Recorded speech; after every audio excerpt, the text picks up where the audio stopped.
Hey there, Mike Robbins here. It's Thursday the 31st at 1:45 p.m. Pacific time. Not that that necessarily matters, especially if you're watching the video of this, but I'm coming to you live on Facebook and LinkedIn and YouTube. Feel free to chime in on the chat or in the comments. If you're joining live, you have a question or a comment, or just let me know how you're doing or where you are. I want to talk today about how we navigate mixed feelings and strong reactions. So I did a podcast about this on Monday. It was very fresh in my mind. It's been a few days now, but I've still been thinking about it a lot.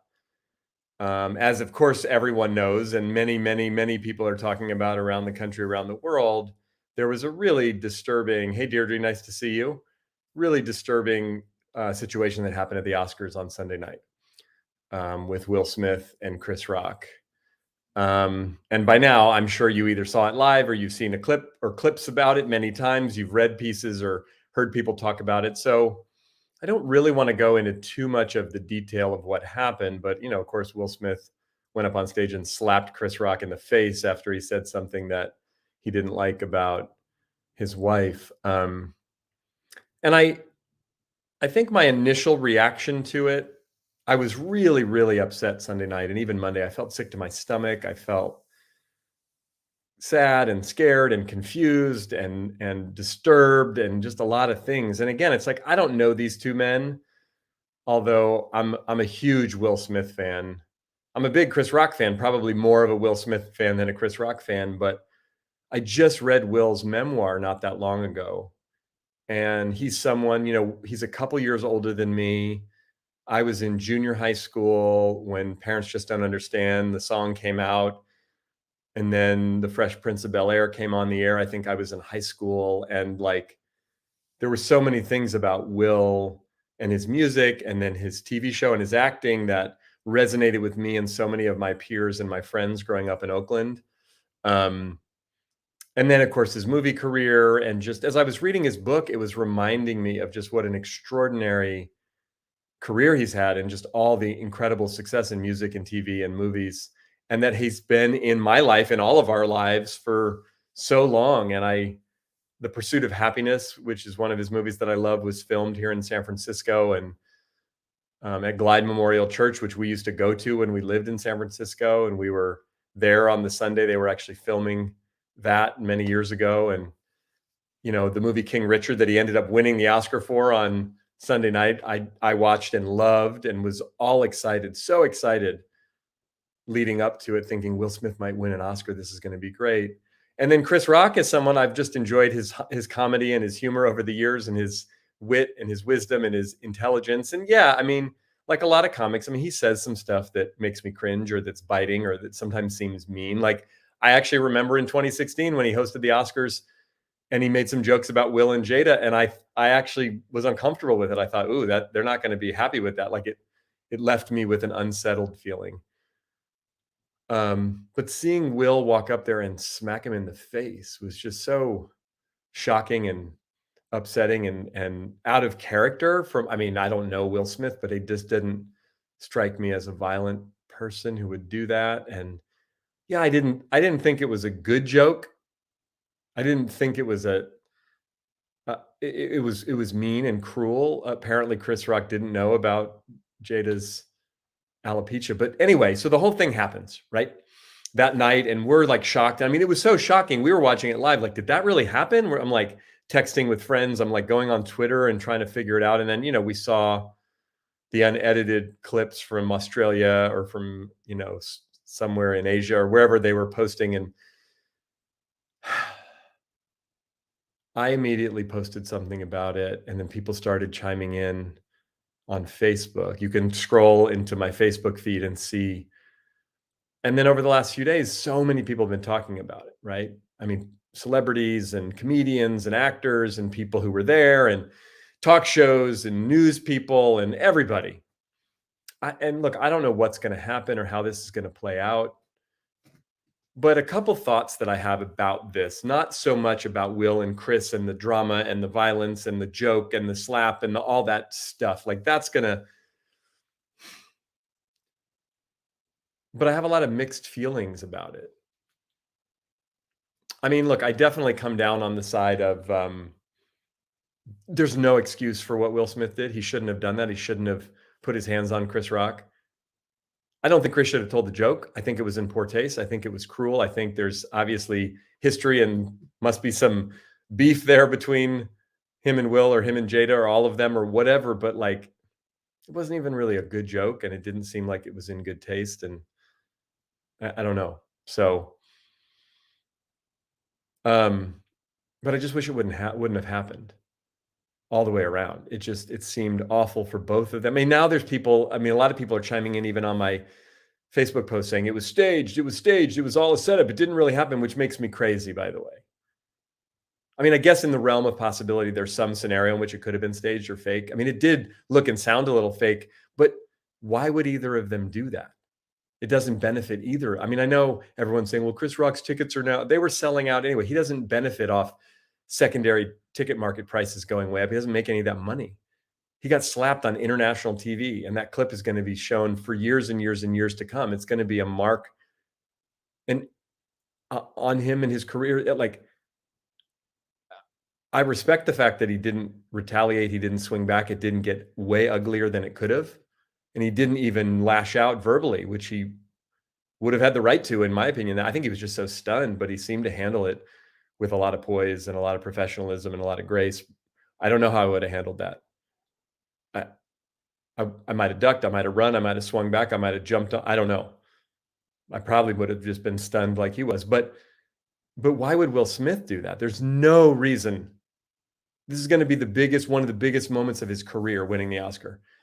And he just went from being like arguably the most likable celebrity in Hollywood, or on a short list of most likable actors and celebrities, who's been able to look. He's taken grief. He talked about this in the book for like being too soft or being too, funny or goofy and not being hard or not. But like, first Grammy ever awarded to a hip hop artist.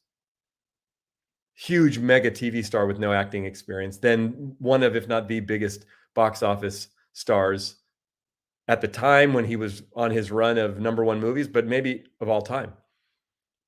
And everyone loves him. Now people are furious, right? They're furious. They're upset with him. They're angry. They want him to be held accountable. I don't see any scenario in which it would benefit him. So again, that makes me crazy, but it's this whole world of like fake news and people don't believe what they see. And it turns into like, whatever. So multiple things can be true at the same time. Well, I think it never should have happened. Will should never have hit him. I also don't think Chris should have told the joke. So just looking at that, like, I feel sad and angry with both of them for different reasons. More so with Will than Chris, but I can feel like I understand the impulse to want to stand up for your loved one, or when you feel like someone's been hurt, your wife specifically. I think about my own wife or my own daughters, but then it's also, there's many layers to it. Like, yes, we got to protect people. We got to protect women. There's a whole conversation about protecting Black women and the whole racial component of it, which I think is super relevant and important. It was two Black men who had this interaction, this altercation. Someone said earlier, if it had been Ben Affleck slapping Jerry Seinfeld, it just would have been different all the way around on multiple levels. So that's tricky. And then there's the whole, like, is that really how you stand up for your family or for your wife? Is that what Jada wanted? Is that what my wife, or is that what women want from the men in their lives? Maybe some yes, maybe some no. I don't know. Is it okay to hit someone who just says something mean to you or hurtful to you or someone you love? Look, I mean, again, I'm a pacifist. I'm a relatively peaceful person. I get mad. I can snap verbally, but like, the only scenario in which I can imagine striking another human, which I've only done a handful of times in my life, and mostly when I was much younger, is if someone hit me, or I felt like I was physically, or my family was physically in harm's way. And yeah, Deirdre, I feel for him too. Obviously, something's going on with Will Smith that had him snap. And, the surprising part to me, I mean, he was really open and vulnerable in his book and shared a lot of insight and a lot of depth of self-awareness that it sounds like he's been doing his work and working with therapists and mental health practitioners for a while, which I applaud and appreciate. And I'm glad that he talks about. And obviously there's some more stuff going on there. So I do feel for him. I feel for Chris Rock. Like, I can't imagine what that must have felt like physically, but also just mentally, emotionally, just all of it. Like the whole thing. It just feels like nobody won in that scenario. Everybody lost. And so again, as we think about this in our own lives, look, none of us, the vast majority of us, are not famous actors, comedians. We're not globally recognized. We're not telling a joke that someone might find offensive on the Oscars and then being struck in the I mean, like, so Chris Rock and Will Smith are almost like so unrelatable to most humans, myself included, and all of you probably watching this. But there are lots of things in life that happen that are messy, that are paradoxical, that one thing is true and something else is true. And then there are strong reactions. And I've been also watching the sort of strong reaction online here on Facebook or, social and otherwise, but just back and forth. And it's like, this was right, this was wrong, taking these really self-righteous positions, which I don't think helps the situation at all. It just turns into more Twitter arguments, which don't usually end well. So how can we embrace our own strong reactions? How can we try to see it from other people's perspective? Again, like, even though I get annoyed with the people who say it was staged and it was fake, I understand why people might feel that way, given all of the fake news and all of the stuff that we see, and just assuming there's, nefarious reasons for almost everything and anything, especially these days. I get it, even though I don't agree with that. I don't think that's true. I guess in the realm of possibility, it's possible. The people that say Will Smith did exactly what you should do, and that's what it looks like to stand up for your woman. And I don't agree with that. That's not how I'm relating to this. And I can see a perspective on that. I'm more in the camp of that was completely wrong and he should have been removed from the room, and him getting up to give that really uncomfortable speech and get a standing ovation. So, and I hear you, Orna, right? It was totally wrong. Again, I think look, I don't condone it in any stretch. And I do think most of life, even something like that, which we could argue one way or the other, is it 100% wrong? There's nuance, there's shades of gray, there's multiple angles to look at. I'm not talking about selective morality. I'm not talking about there's always two sides to every. No, sometimes there's like a right side and a wrong side. I just get concerned when we get super self-righteous about things, when we don't understand the full context of what's going on, what people are dealing with. Again, we all have to be held accountable for the actions that we take. So Will Smith should be, and I assume and hope will be, held accountable. And at the same time, to Deirdre's point, can we feel for him? Can we have some empathy? Can we look at what's going on at a deeper level? Is there an opportunity for there to be something bigger that comes out of this? Right, Marion, I appreciate what you're saying, right? That you agree the behavior is wrong. I'm just looking at your comment, right? And the story that you make up is that Will Smith was hugely triggered and out of his right mind, right? Right, amygdala, alarm, hijack, survival mode at an extreme. And then, he did that. And I think, look, we've all done things we regret. We've all made mistakes and said things and even maybe taken action. Look, in the scheme of your life, maybe you've hit another human being and regretted it. Maybe you've made a mistake, or maybe you've done something immoral or illegal, whether you got caught or not. I just think at some level, look, it happened on a huge stage.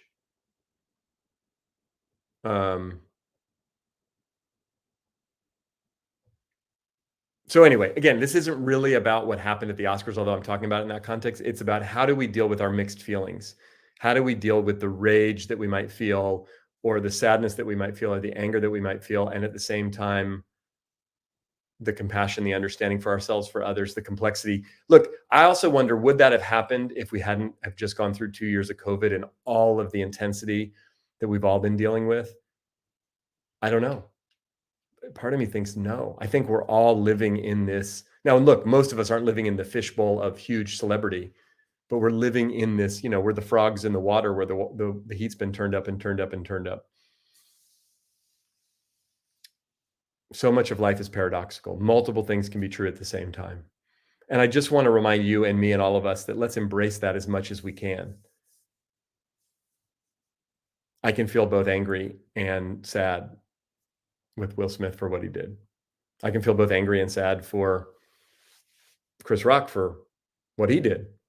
And even though they're not the same, both things can be true at the same time. And I can also have space and compassion for the reactions, even right here, just in the comments below and the ones that may come for people to watch this video. It's like, we don't all have to see it the same way. We don't all have to feel the same way. And it's okay. And we can hold space for that. It's like, let's talk about what's going on more deeply. My hope is what comes out of this is a deeper conversation around mental health, around appropriate behavior, around how we handle situations, and that maybe there can be some ownership, some atonement, some apology authentically, and even some healing and some reconciliation between the two of them or all three of them amongst those folks that we all know, at least publicly, that can then create some healing for us. Because I do feel like I don't want to overuse the word trauma or trigger, but I do think it was traumatizing and triggering for so many of us. Like, I can't even really watch the clip of it. When I see it, I look away.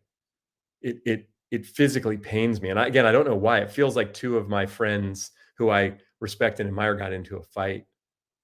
And they're not my friends. I don't know them, but that's the way that I feel emotionally about the whole thing.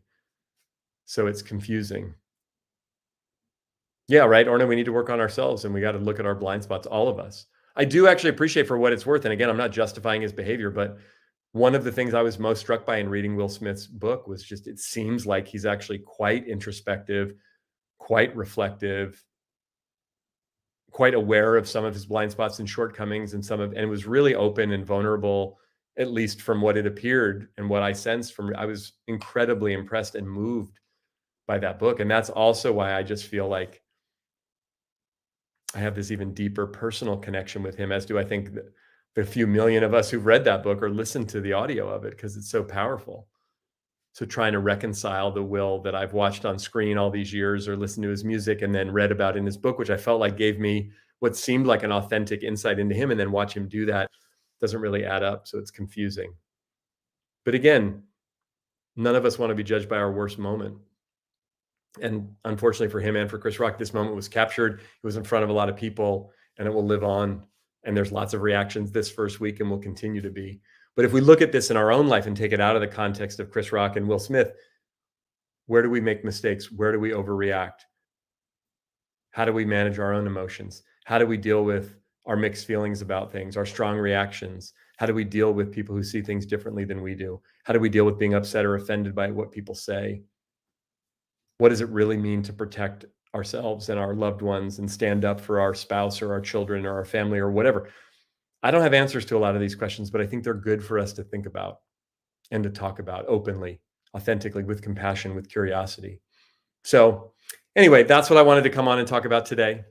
I'm going to be off next week. We're taking a little trip for spring break, and I'll probably come back on, do some social lives in April a couple times. I've been a little sporadic with my cadence of this, but I appreciate you connecting with me on LinkedIn or Facebook or even YouTube, depending on where you watch these. And feel free to leave a comment or a question or some feedback or a suggestion for a topic or anything, even if you watch the video of this after. I appreciate you watching all the way here to the end, either live or the video. And I'm grateful to be connected with you this way. Take care.